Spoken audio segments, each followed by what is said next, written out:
So welcome to the preliminary results webinar.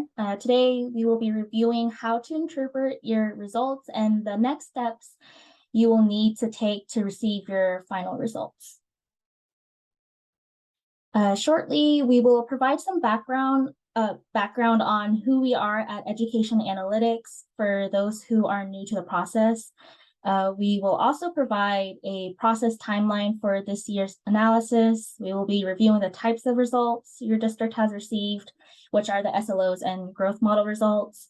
We will review the preliminary results that we've uploaded, specifically where to find them and what to check for in the results and diagnostic files. And we will also go over how to contact us at Education Analytics during the embargo period, which will be running through September 2nd. We will also be providing an overview of how to download the results files.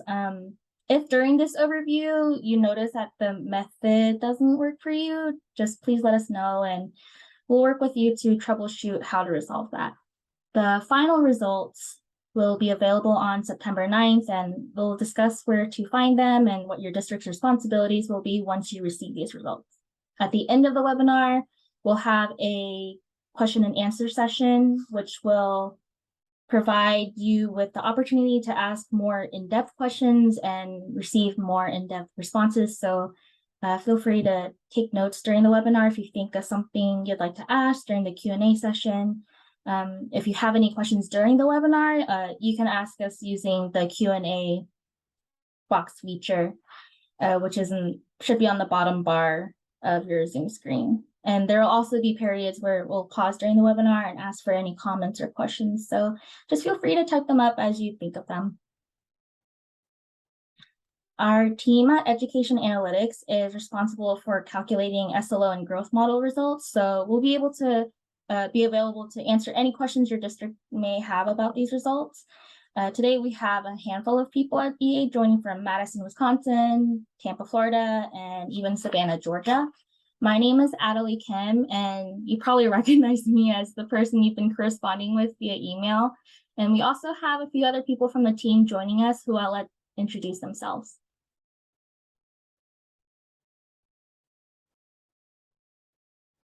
Yes, my name's next. I should go. So I'm Sean McLaughlin. I've been working on this project for, it must be about 10 years now, working through the advisory councils many years ago, as well as interacting with districts to make sure we're getting you what you need. So excited to have another year here as we're going through the results. And up next is Mike. My name is Mike Christian. I'm a research scientist at EA. I've been working on this project not quite as long as Sean, but pretty close. And I focus on a lot of the statistical aspects of the growth models. I'll pass it on to Julie. Thanks, Mike. I'm Julie McLeod, and I'm the strategic lead on this project. I've been on the project for about a year now. And so, yeah, I focus on most of the partner support and things like that. And I'll pass it on to Julia. Hi, I'm Julia Finch. I am a research analyst at EA. This is my second year working on NWA New York growth. And yeah, so I work on producing the results. All right, thank you. So many of you are familiar with us, but for those who are new, we are a nonprofit organization with headquarters in Madison, Wisconsin. We are led by Dr. Robert Meyer, who's the founder and the president of the board of Education Analytics, as well as the emeritus research professor at UW-Madison. We've also included our website over on the right side of the screen if you want to read more about us and get a sense of some of the other projects that we work on. And here is a map of districts and states where our team has worked on growth models or helped support educator evaluation systems. So as a reminder, here's a high-level timeline of the events that have happened so far this year. We started off with a sign-up period. There was a data upload window where districts or RICs and BOCES were uploading SIRS data, and NWEA shared their NWEA map growth data. There was a data collection webinar on June 16th which was recorded and is still available on our website in case you missed the webinar or just want to look back on specific parts of the webinar. We are now in the embargo period, which provides a chance for everyone to review their preliminary results and share any additional information or feedback with their team at Education Analytics. This period allows us to incorporate some of those change requests and feedback into the final results that will be coming out in September. Today is, of course, the preliminary results webinar, and coming up on September 9th is when the final results will be available on ShareFile for your district to download. Finally, the next steps for you and your districts will be to determine whether and how you would like to use and distribute these final results. I do want to note some key takeaway information. These are the main points of the day, so this is kind of a cheat sheet of what's important. The most important thing is please do not share out or use these preliminary results that we've provided to you for reporting purposes. Even if your team does not have any changes that you'd like to make yourselves, there may be some changes that will be made with other districts or some quality control that we're still completing on our end, and that may have an impact on everyone's results. So please do not share these preliminary results or send them to the state. We highly recommend inspecting your preliminary results, and we'll give you some tips on what to check to make sure we've provided all the results that you need and that they're the most accurate and complete results possible. There's a deadline for change requests, and that ends September 2nd, which is the end of this embargo period. This is the period in which your team can look at these preliminary results and send comments and questions to our team, just allowing us to make those changes in time to incorporate them into your final results. And lastly, your final results will be uploaded to your district ShareFile folder on September 9th. So before September 2nd, here are a few tips I mentioned earlier about what to inspect your results for. General things to look out for is to check for gaps in coverage. Could be that there's a gap of a school in your district or grade level within your schools, or perhaps there are teachers who are expected to receive results for who are not included in the results. If those are caused by data issues, we could potentially work with you to resolve them. It may indicate that there are some incomplete data files that were sent to our team at EA, or maybe it means there's some work we need to do, for example, cleaning up some section code matching issues.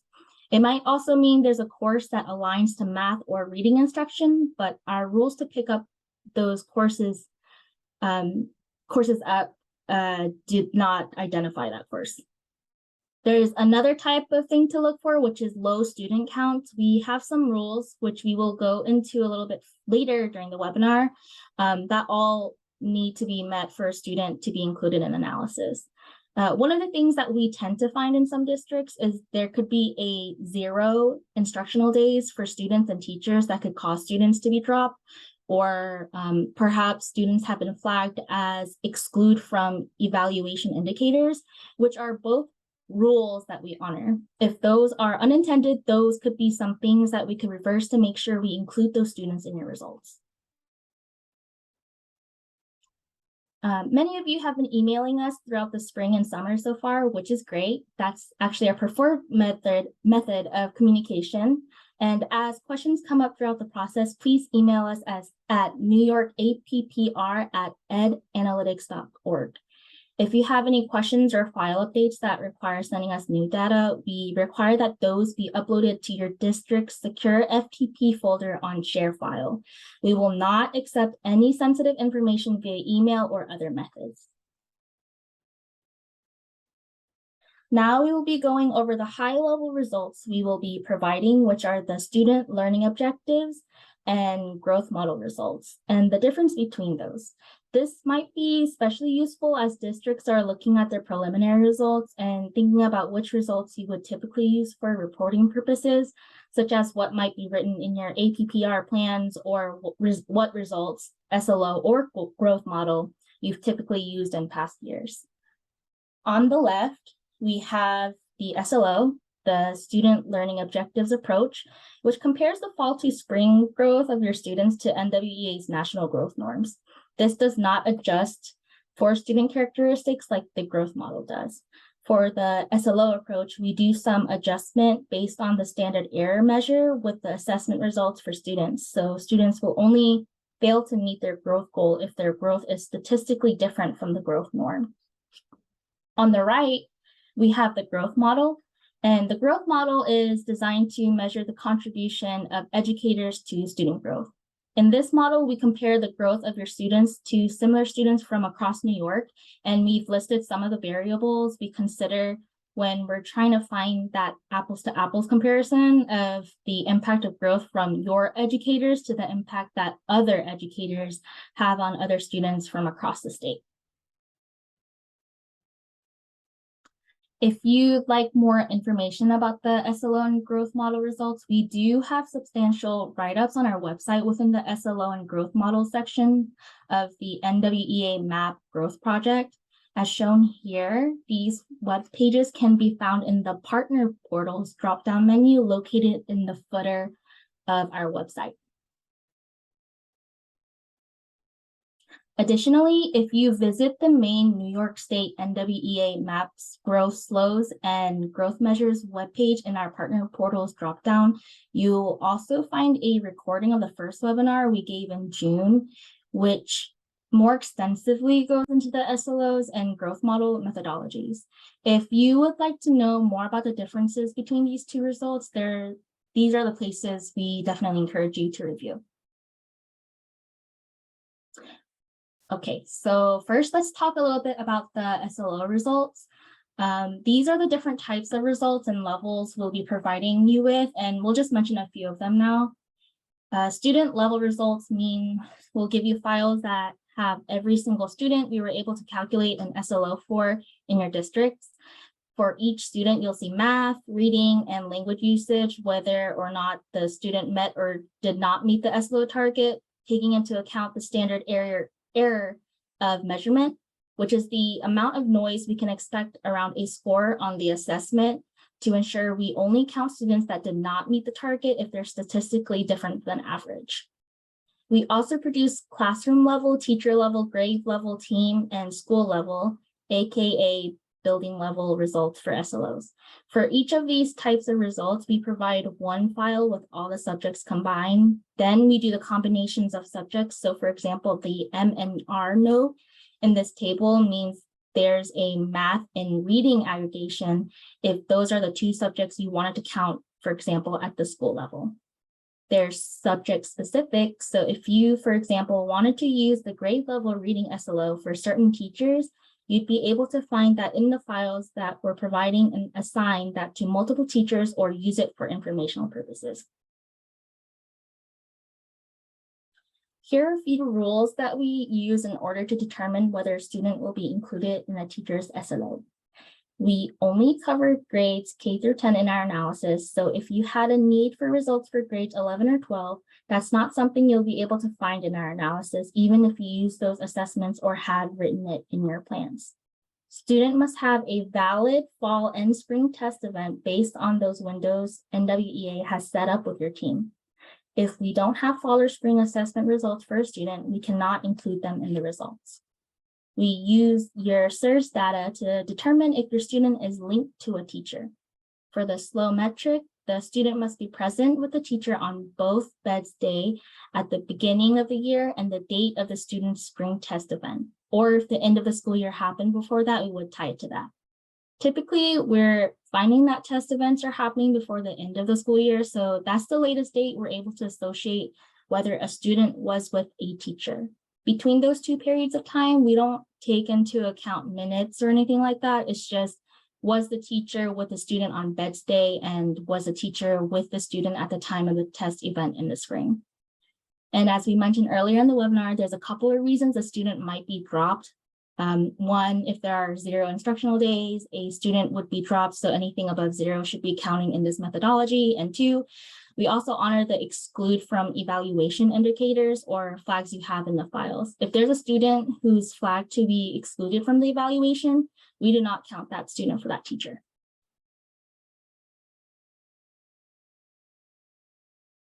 Here's a bit of a visual so you can see these levels as well. If you think about a single teacher, one of the things we do is we provide a teacher result for all the subject areas and all the grade levels combined. So if you hypothetically had a teacher that had multiple grades and multiple subjects for, say, 4th and 5th grade in math and 7th and 8th grade in reading for a single teacher, which seemed like an odd configuration, but if this happened, you would add all of that up and combine it into one rating for that teacher if you were to look at the teacher overall. We also break it down between the different subject areas for each teacher and each grade and subject. And finally, we also have section information within that. So if you have particular mathematics sections, we'll all have SLO results for you as well. If any of those do not meet the expectation that you had of how these results are set up, we also provide individual student level results that would allow you to pick a group of students and find out if those students, which ones met or did not meet the results row by row. That would allow you to come up with a percentage of students who met the target after our standard error of measurement adjustment to create a customized answer of whether or not a student met the SLO target. Natalie, before you move on, I think there was a question. Kathy, are you able to unmute? Yes, I might have found it. I was looking for where you could see the students and who their teacher was, but I think it's under student roster, I guess. Let me just see if I see it. Yeah, in the SLO results, I don't see. What it was is I was just looking and I saw a teacher who only had a few students, and that seemed strange to me. So I was trying to dig deeper and I couldn't find. I thought there was something in the past where you had the teacher and the student, and then you saw whether or not they qualified. Like maybe they didn't have 2 test students or something, but you could still see the teacher-student relationship. Julia, do you know that offhand to be able to reference that? If not, I can pull it up. So in growth, there's something called growth teacher coverage. And the slow all right. So I think it's I think I'm just looking, maybe this is it in the teacher coverage folder. Is that the right place where I would see? So Kathy, if you look in the SLO teacher coverage folder, you should see a student roster. It says prelim SLO student roster. And I think that's what you're talking about, where you can see the name of a teacher and the name of the student and which students are linked to which teachers for that SLO calculation. So, but is there a place you can see if a student had more if a teacher had more students linked to them, but for some reason that student didn't qualify as counting toward the SLO, like I said, if maybe they only took the test in the fall and not the spring, would you see that somewhere? Or would you only see the students that qualify toward the SLO? You would only see the students that qualify in that file. Okay, I don't know why I thought there was a place where you could see students who maybe didn't, and it would help you figure out why they didn't have, you know what I mean? Yeah, I do know what you mean. I don't think we've ever delivered that, but certainly if there are any particular teachers that you would expect to have more students linked to them or anything along those lines, that is something we can absolutely investigate on our end. I'll just have to look deeper into it. I don't know, because I would think this one teacher would have more than 4 students that I'm looking at. So I'll have to go back and look. We'll follow up with Kathy to clarify if we have a file that would be able to help you out with that. I'm remembering a file where we did something like for teacher 47, we looked and we saw like 34 students linked in the student teacher linkage. And then of those, I'm making stuff up, only 19 have fall and spring tests. And then 14 of those had valid scores. So you can see the drop off of various points in our process. Is that the kind of file you were thinking of? Yeah, that's what I thought there was. Okay, we'll check to see if that's something that we have that we can provide for that, or if it's a growth only or SLO as well. I'm a little bit foggy on what all. Yeah, I am too. We'll get back to you on that. Thanks. Alrighty. Yes, so the aggregating classroom level SLO results. So we pulled this page from the Engage NY site that has to do with students rolling up into aggregated results. If you don't want all of the eligible classrooms to count for a teacher, we recommend that you use this method that the Engage New York site has described as how you would get an overall SLO rating for particular groups of students. Okay, so I know we had a bit of questions earlier, but if anyone else have any questions regarding SLO results, please feel free to just type them in the question and answers chat box. Yeah. So the next topic we'll be discussing is background on the value added growth model. Results we calculate as the alternative methodology besides SLOs. If you have any questions that are very specific to your district, we'll have some time at the end where we can give you more specific answers about particular teachers, grade levels, or coverage for your particular situation after we stop recording. Does anyone have any additional general questions? Okay. Then we will move forward. Okay, so let's start going over the growth model. We started with just providing the growth model in year 1 of this project about 8 or 9 years ago. And later on, we added the SLOs. Some districts might call the growth model results the VARC scores, which historically is language that carried over from when we used to be called the Value Added Research Center during our pre-EA days.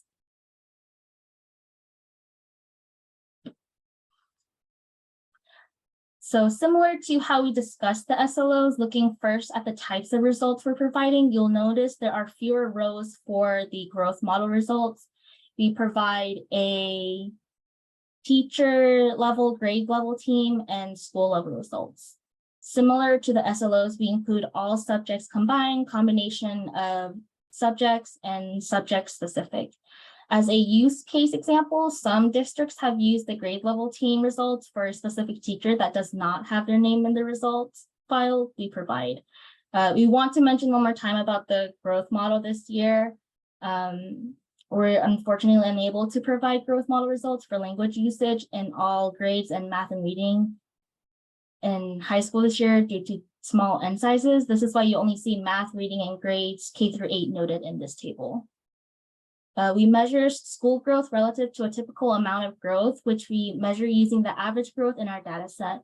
When there are only a small number of students and or schools in our data set, we are not confident that average growth in our data set reflects a typical amount of growth. So we all know 2021 and 2022 was once again not a typical year. There were too few students in schools to calculate growth in language usage in all grades and in math and reading in high school. Consequently, these grades and subject areas, we are not able to provide growth results. However, these grades and subject areas are still included in the SLOs we reviewed earlier.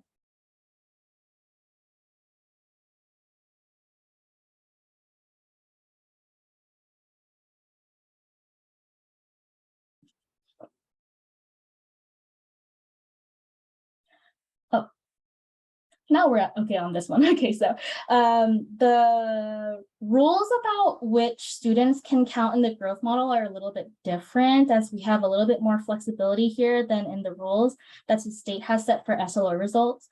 For example, regarding linking teachers with students instead of checking bed stay and the test event as the 2 points in time that matter, we check between the students' fall and spring test events, whether we can see a record of the teacher being associated with that student for any period of time between those two events. There's a minimum that a teacher must be responsible for at least 2.5% of the student's instructional time in the content area. And once that threshold is met, we weight the impact of the student's growth attributing to different teachers based on the amount of instructional time that the teacher had with the student. So for example, if there were 2 teachers that each had the student for half of the time, that student's growth result would be attributed equally between those 2 teachers. We also vary that based on the information received from the SIRS data files for weighting the results of students for various teachers. Another feature of the growth model is that it takes into account the student's context, such as student demographic data and average demographics at the school. Therefore, a student must have demographic data and the SIRS data to be included in the growth model analysis. And aside from that, there are other requirements. These other requirements are very similar to the SLO results requirements.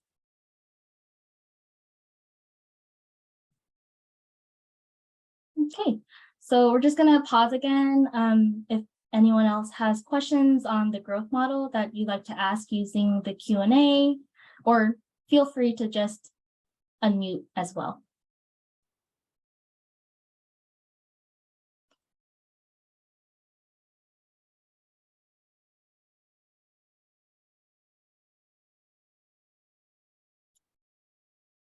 Looks like we have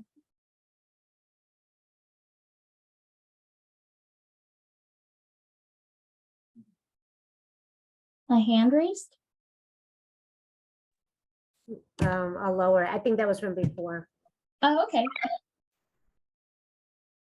Okay, if we don't have any other questions, we're just going to go over some of the formats of the results files and where to find them, and just some steps to take to investigate quality control of our results.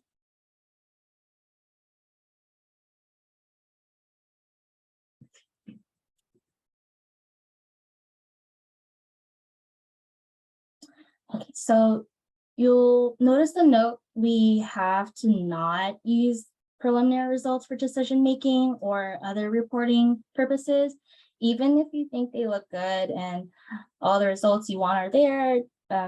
Do not use them right now because we're still running a little bit of QC on our side, particularly with the growth model, because it compares the growth of your students to other students in our reference group.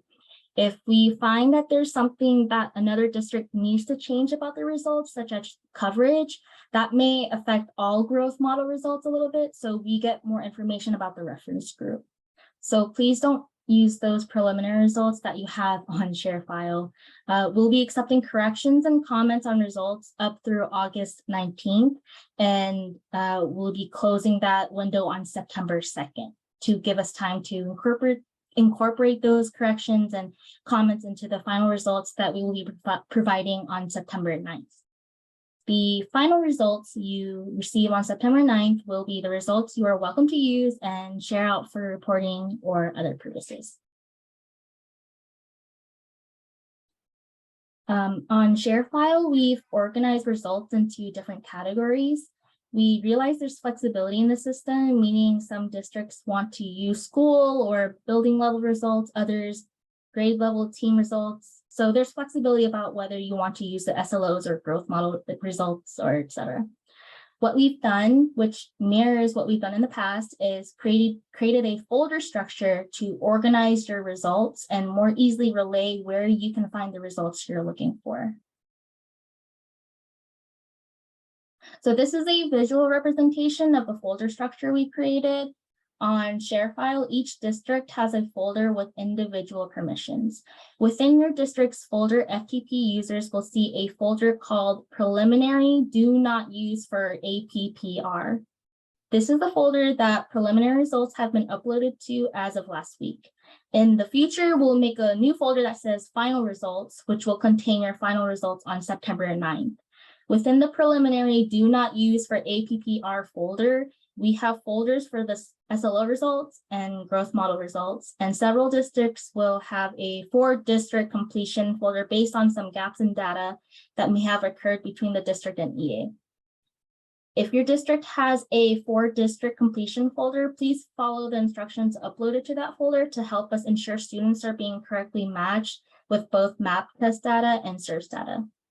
If we look at those SLO and growth model folders, they'll also include folders that contain the results files and the teacher coverage diagnostic files.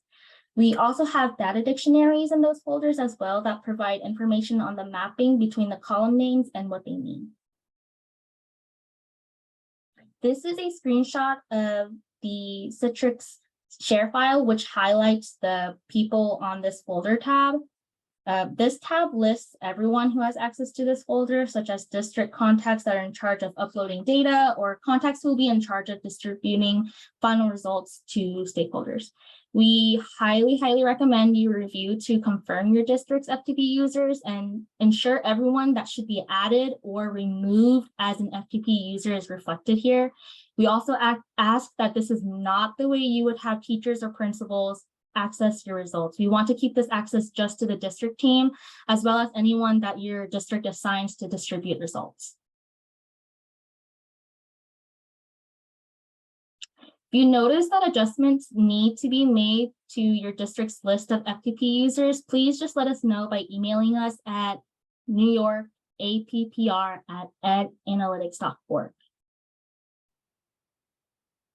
Okay, so now we are going to talk about teacher-student coverage, and after this, we will go over some of the QC files and walk you through where you can find them and what to do once you open a file. We're going to provide you with a bunch of diagnostic files on ShareFile, and the idea is just to help us work together with you to catch data problems before we run the final results. We're providing a number of files to help us with that job. There's an expected teachers coverage file, which indicates which expected teachers received results in the preliminary run. An important note here is that your district will only have this expected teachers coverage file if your district submitted an expected teachers template. Several districts did complete the expected teachers template this year, and that was an Excel file where you indicated all the teachers that you expected to receive results for. The expected teachers coverage files just let you know if we were successful with that based on the data we received. The SERS teachers coverage file does a similar job of indicating which teachers received results in the preliminary run, but it's not quite as valuable because this file doesn't cut out, say, the physical education teachers or art teachers that aren't eligible. It's instead every teacher we picked up in SERS and whether or not we have results in math and or reading and language usage. We also have a data dictionary and a student roster diagnostics file that lets you know which students are linked to which teachers in the analysis. Here we are highlighting some of the big things to check for, which includes gaps in coverage, low student counts, which we discussed a bit earlier on. And now we're going to go through how to get your preliminary result files and walk through a few sample results files. Can I interrupt? Yes. Just because I'm going to have to go shortly. I figured out the problem with my own thing, and it has to do with the way the state doesn't require us to have student class entry exit records on certain course numbers. So is it too late for that to be somehow fixed at this point? Or should we talk about it offline? I don't want to disrupt your the rest of the webinar.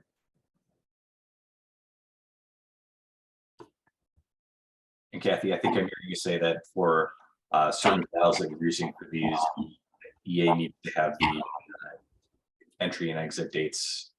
Is that something that you would be able to create a file for us that has the right format and has those entry exit dates in it?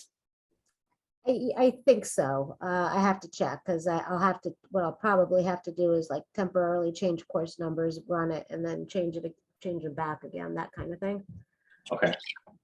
I think we have set up so that if you were able to get us that soon in time for those change requests, as long as the file comes in the format that we're expecting, I believe we would be able to push that through our analysis. But I'll get with the team after the fact just to make sure that that's the case. But I think you should go ahead and start working on trying to get a file format in the same format that we received before, but that includes the entry and exit dates. And I'm going to pause here and just see if Julie, Julia, anyone else has any comments about agreement or disagreement with what I said. All sounds right to me. Thanks, Sean. Okay, thank you. I'll work on that. Oh, and then while we're at it too, Kathy, I think one of the files maybe that you were asking about is one of the ones that we mentioned on the slide before this. If you go into your files and you look for that SLO coverage file, please let us know if that does or doesn't address the kind of file you were hoping to receive about which students go with which teachers and which ones are dropped. Okay, I thought it just looked like which student went with teachers, but without any additional information. But I'll double check.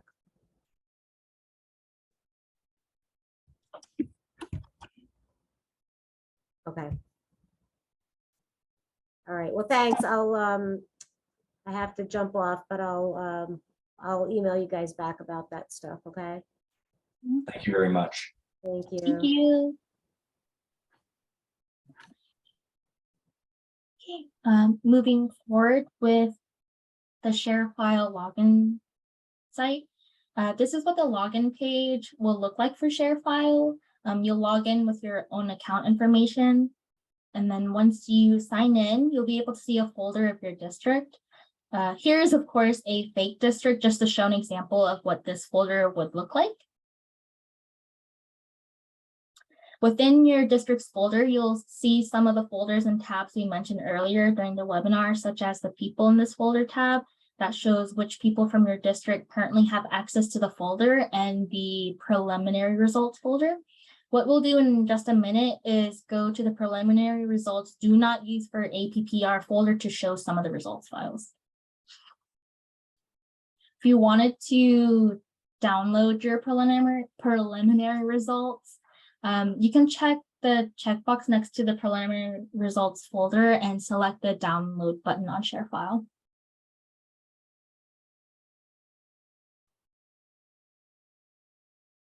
The preliminary results folder should download as a zip file, which I'll show you in just a second once I switch to my screen share.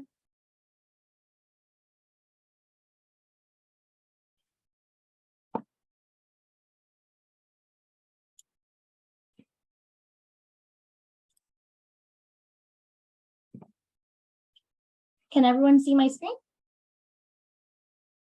I can, but it's the EA background right now. Okay, perfect. All right, let's look at the teacher overall growth results first. So you see here, it's the fake district preliminary results do not use for APPR folder. Go into the growth, preliminary growth results, and then teacher overall.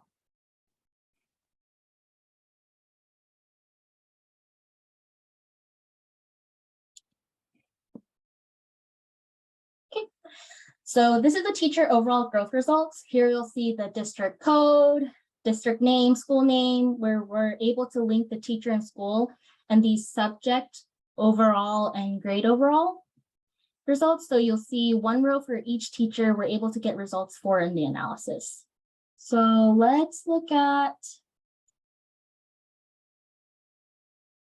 this first teacher named Maria Lopez. This is a staff member that had 3 main students associated in the results. We do not have any suppression rules happening in this analysis per the advice of the advisory council on whether EA should be suppressing results or if your district wants to suppress results.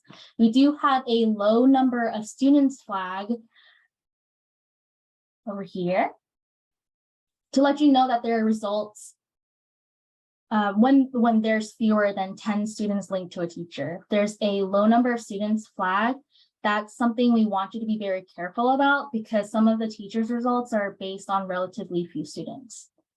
Over here in column G, we have the growth APPR score. That's the 0 to 20 default translation between the value added results we have and the 0 to 20 scale for APPR.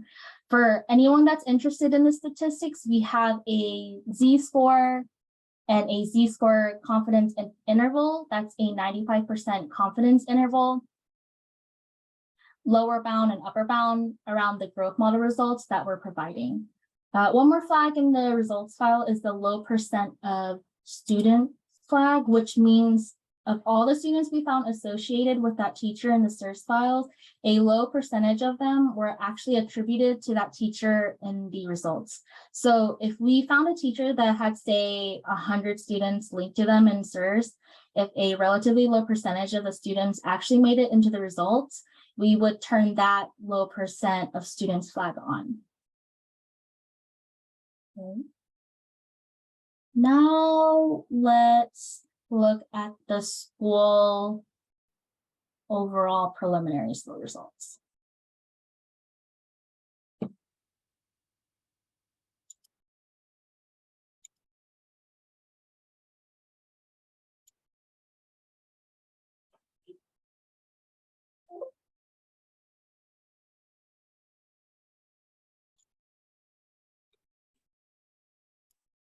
So when you open the overall school level results file, you'll see one row for every school that we're about to calculate results in our data sets. You'll see the district code, district name, and school name.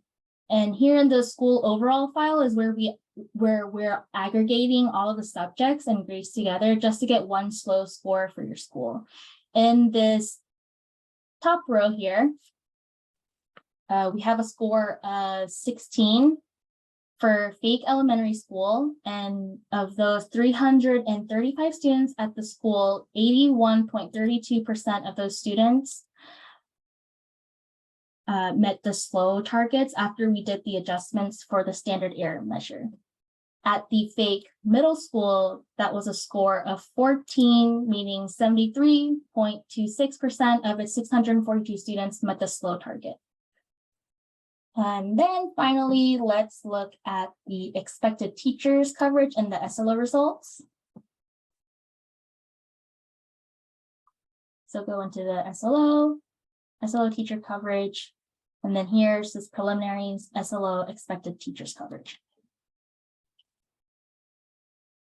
Okay.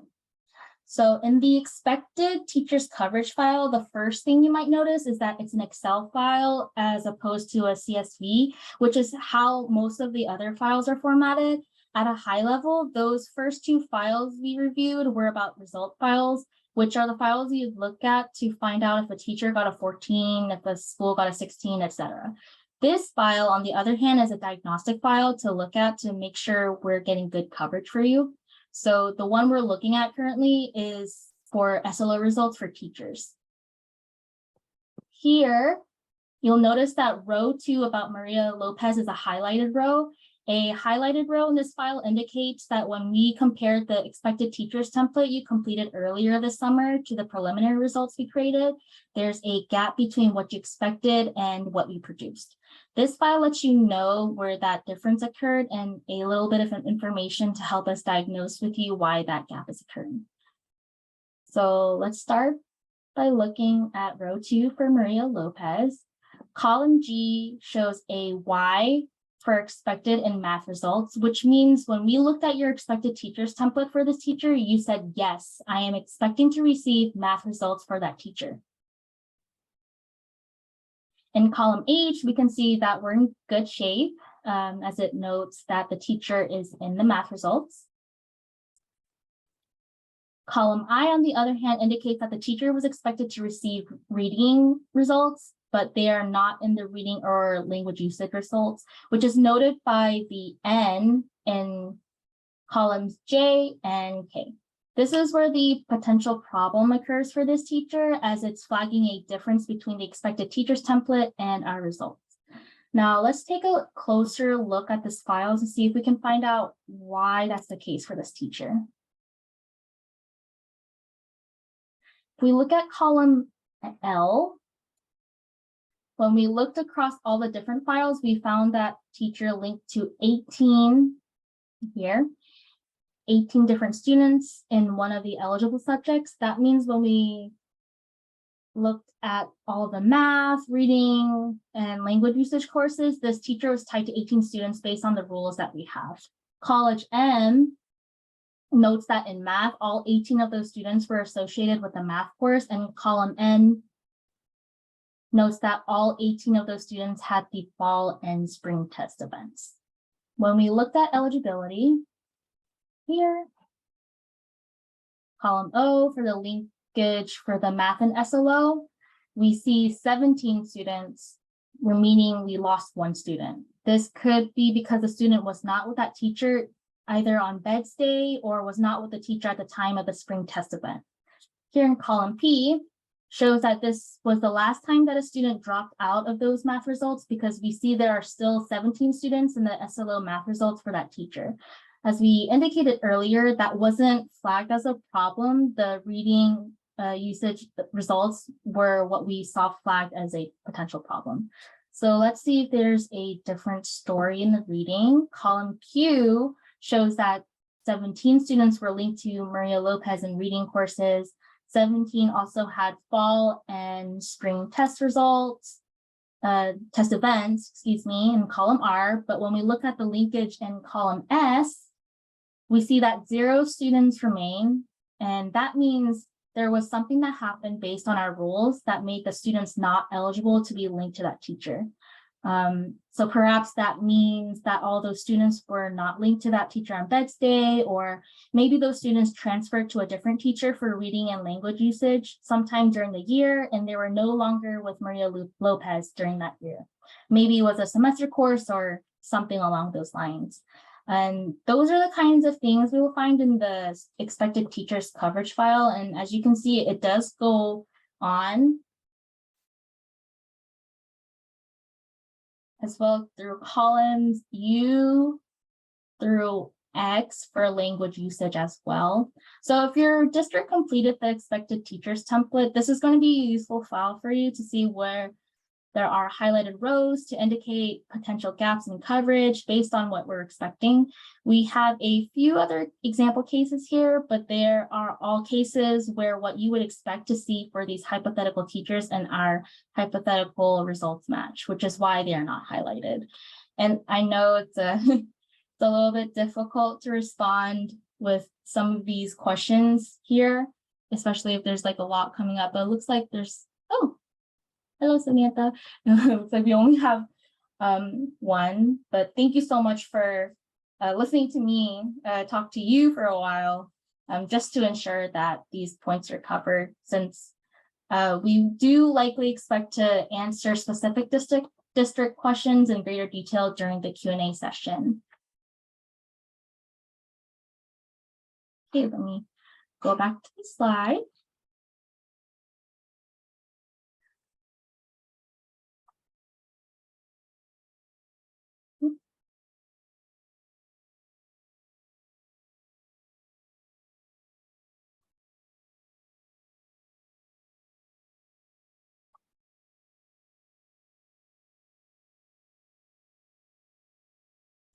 So we are nearing the end of the presentation now, and this is just a reminder of how to contact EA for any change requests or on questions that come up. This email address is the best way to contact us, and if there's a question where we want to discuss something more in detail with you, we might ask to just set up a call where we can talk through things to make sure we're aligned and providing you with what you need. And another reminder that September 9th is when the final results will be headed your way on ShareFile. If you have questions about accessing or how to navigate ShareFile, please reach out to us at the email address we provided earlier. The folder structure for final results will remain the same as the preliminary results. It will just be in a different folder called final results. So after you receive your final results file on September 9th, our team does not send them out to anyone for reporting or other purposes. How and whether you would like to distribute your final results is completely up to the district. If you need to send those results to teachers or other stakeholders, that's something your team should be planning ahead to do. Our team at EA also does not send these results to New York State. So if you're planning on sharing these results with the state or using these results for APPR when APPR is in place, that is also a district responsibility. And just to reiterate, we do not send NWA MAP, SLO, or growth model results to educators directly or to New York State Education Department.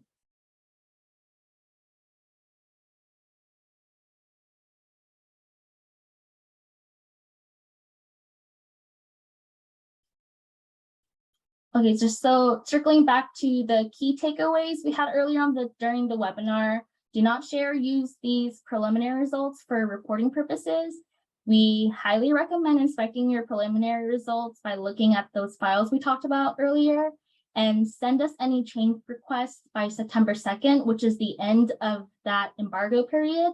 And EA will turn around those change requests quickly to provide you with your final results by September 9th. And now we will transition into the Q&A session. So if anyone has any questions, please feel free to.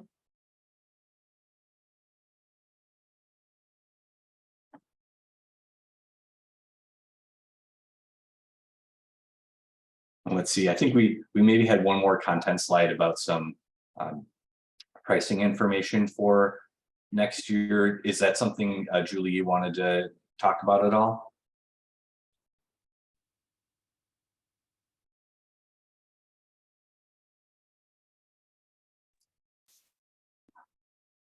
I'll go through this. So am I right that we didn't do this slide yet? Is that right? I'm sorry, can y'all hear me? I can hear you now. Okay, sorry. I think my internet cut out. Could you repeat that question again, Sean? Sure. I was just checking, did we cover this slide yet, or is this one we still need to do? This is something that we still need to cover. Okay. I wanted to jump in just before we got to the Q&A session too, in case there was anything else that folks wanted to ask about this, especially if folks are going to head out in a minute if they don't have questions. So I wanted to let you know that as mentioned in the last webinar, the next year we're not going to have coverage from NWEA to pay for these analyses. So we're trying to figure out what it would take for EA to continue on providing these results. So we crunched some numbers here and calculated some expected costs in order to be able to support the analysis the next year. And we're pricing it as follows. We're trying to give this information out as soon as we can, so you can all plan if this is something that you'd be interested in, or come up with alternatives if there's another way you wanted to handle APPR into the future. So the structure is going to be a $3,000 sign-up fee for districts, and then we have a per student pricing of $2 per student. We're also capping it, knowing that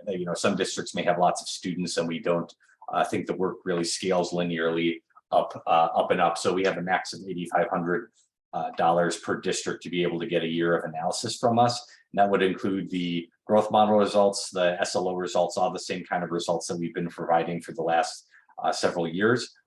We're expecting that in order to get enough coverage, in order to allow our nonprofit to produce these results, we need about 20 districts or more to commit by October 31st. And we'll let you know if we're able to achieve that, so you can plan accordingly. And we also are only planning on proceeding if there's that APPR status in effect. We know that some districts have gone in for informational purposes, but it's been not as much about use for accountability. We know that some districts might not be interested if APPR is not in effect. So it's just a preview of what we're expecting for that coming year, and we'll be in contact as we learn more about it. Also, I think we had a bit of an audio thing. Julie, are you able to, could you try your sound again, and I can check if I can hear you? Yeah, can you hear me now? Yes. Oh, I was just presenting the slide, but you did a great job.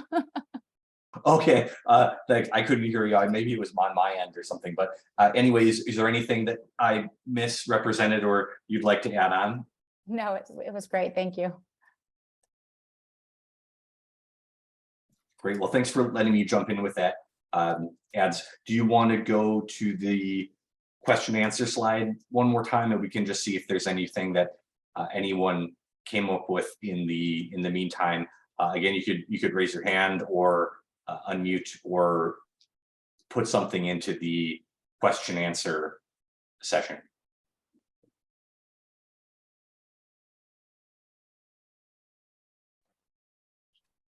Ads, I think you can stop recording now too.